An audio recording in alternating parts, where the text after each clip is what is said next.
DM साहब, CDO साहब, पंडाल में उपस्थित सभी लोग, छात्र छात्राएं, पुलिसगण, अन्य अधिकारीगण, मीडिया बंधु,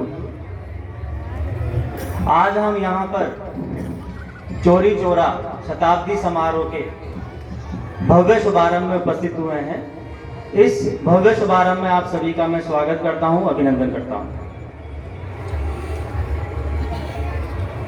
जो ये चौरी चौरा शताब्दी समारोह है, अगले 1 साल तक लगातार इसमें कुछ ना कुछ कार्यक्रम चलते रहेंगे और उसका एक सबसे बड़ा जो मकसद है वो ये है कि जो हमारे 19 क्रांतिकारी, जो कि चौरी चौरा जो आंदोलन हुआ था, दौरान असहयोग आंदोलन, उन्होंने जो सर्वोच्च बलिदान दिया था, उसके बावजूद भी उनको जो हमारे इतिहास में जो जगह मिलनी चाहिए थी वो नहीं मिल पाई। उन्हीं जैसे क्रांतिकारी जिन्होंने कि अपने कर्तव्य पथ पर बलिदान देकर आज हमें ये जो स्वतंत्रता दिलवाई है, ऐसे हमारे जितने भी शहीद हैं, स्वतंत्रता सेनानी हैं,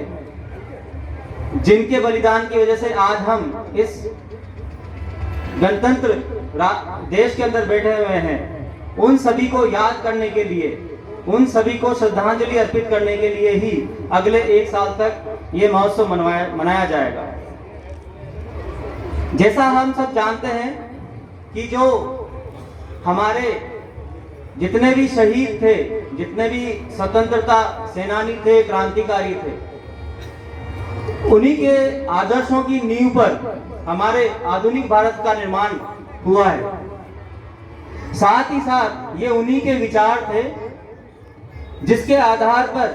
पूरे राष्ट्र को एक सूत्र में पिरोया गया। और हम बड़े ही सौभाग्यशाली हैं कि हमारे देश के अंदर हमारे राष्ट्रपिता महात्मा गांधी, मंगल पांडे, शहीद भगत सिंह, सरदार वल्लभ भाई पटेल और ऐसे कहीं जो क्रांतिकारी और स्वतंत्रता सेनानी थे, उन्हीं के सर्वोच्च बलिदान के कारण आज एक स्वतंत्र देश के अंदर हम बैठे हुए हैं। अगले 1 साल में इन्हीं के जो आदर्श, जिसपे हमारे आधुनिक भारत की नींव रखी गई है, जिसे हम कहीं ना कहीं उन आदर्शों को भूल गए हैं, उन्हीं का संचरण आज की नई पीढ़ी के अंदर हो सके,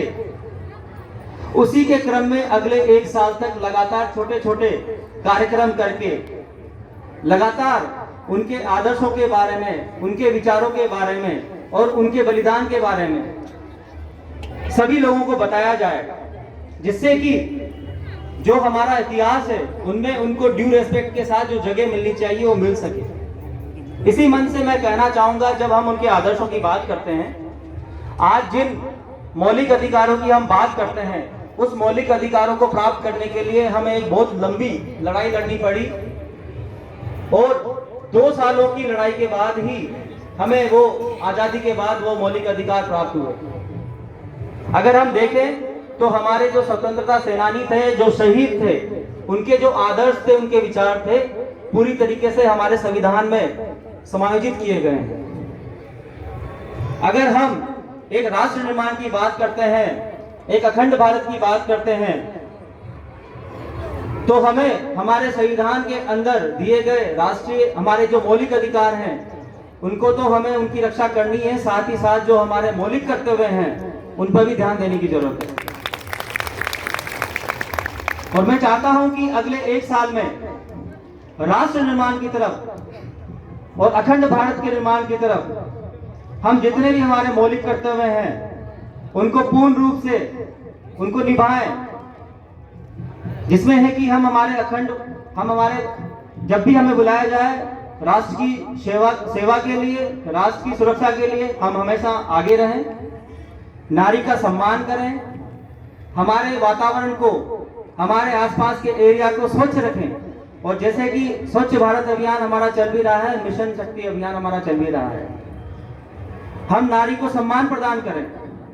ये सभी हमारे मौलिक कर्तव्य हैं। जब तक हम हमारे मौलिक कर्तव्यों के ऊपर अमल नहीं लाएंगे, तब तक हम एक अच्छे राष्ट्र निर्माण की तरफ अग्रसरित नहीं हो पाएंगे। इसलिए मैं अंत में यही कहना चाहूंगा कि अगले 1 साल तक हम जितने भी हमारे शहीद और क्रांतिकारी थे, उनके जो कर्तव्य पथ पर जिन्होंने बलिदान दिया, उनके आदर्शों को याद करें, उनके विचारों को याद करें और हमारे मौलिक कर्तव्यों पर अमल लाएं। जय हिंद, जय भारत।